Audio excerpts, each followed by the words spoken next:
if you look carefully on these rocks, you might, if you lived in an alternative reality, spot a walrus.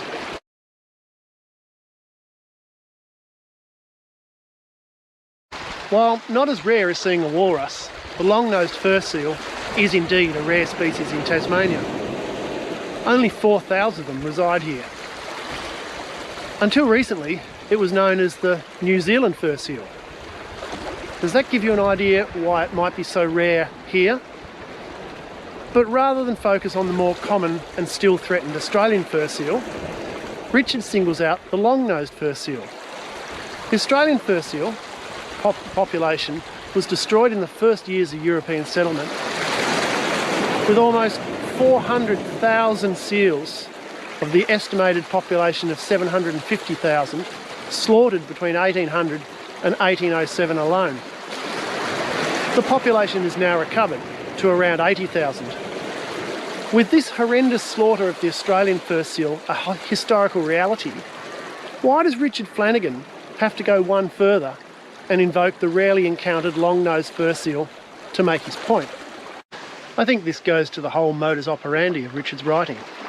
Reality for Richard, no matter how horrifying or confronting, is not enough for him. Only fiction, a constructed world of his own, can take reality to a place where Richard is central, where he controls it, literally controls the narrative. Let's look at his body of work. Wanting, an imagination of Governor Sir John Franklin's infatuation with Aboriginal girl Mathina. First Person, an imagination of Richard's own writing of the autobiography of John Friedrich.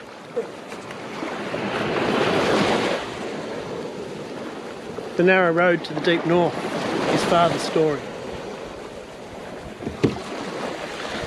And while I don't have a cover of it, because it's very hard to get, that biography of John Friedrich, the first book that Richard had to his name, and paradoxically, the only other factual book that he attempted to write, but was forced by circumstances to fictionalise. All his works are not based on a true story types of tales. They're far more than that.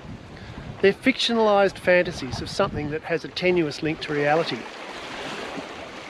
His Booker Prize-winning novel, The Narrow Road to the Deep North, his father's story, his own story. Well, my father's story is coming up in chapter 7. My mother's story finished right here. So let's consider this extract from First Person, where the narrator Kif, Flanagan's fictional version of himself, says of the mysterious Ziggy Heidel, quote, "What he lacked in facts, he made up with an understated conviction, and what he lacked in conviction, he made up for with facts, albeit mostly invented, and rendered all the more plausible because they were so lightly thrown up from an unexpected angle." Kif eventually becomes like Ziggy, inventing the story of the conman's life. Kif, as I said, is Richard Flanagan's fictionalised version of himself, writing the biography of John Friedrich. Did the mental corruption of working with Friedrich corrupt Flanagan such that he could never be truthful, even with himself again? If you've enjoyed or hated this video, share it.